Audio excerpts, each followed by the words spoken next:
Okay, mag-rank tayo ng lip tint. Napapanood ko kasi to, so nakakatuwa lang. So first, tcharan! Ang ganda agad nung una. Bagay ko yung dark mo. Bagay ko yung dark mo. Ganyan kaya kaganda yung mga susunod. Sige, i-number 2 natin to. Uy, okay din to, pero masyadong ma-pink. 5, 4, 4. Ano to? Ano to?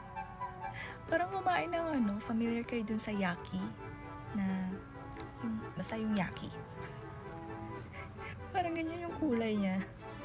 9, 10, 9. Pink. Kaya ko yung pagka-pink niya, pero sige na nga, ang mga 5. Ano to?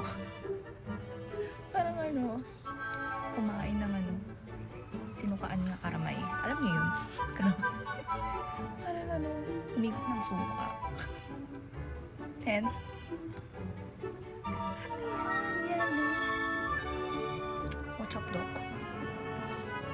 Pangit 8. Ito, parang atswete. Na 7. Green.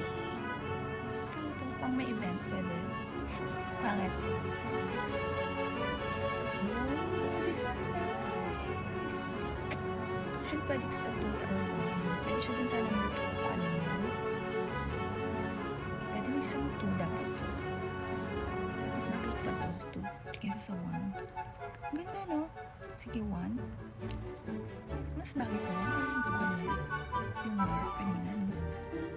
Ganda rin ito. 1. Pwede bang ano to?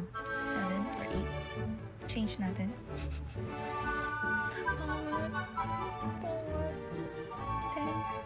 Pero no choice. Sa 3 na yan. So yun lang. At least I got... Uy, gusto ko to! Gusto ko tong sumunod.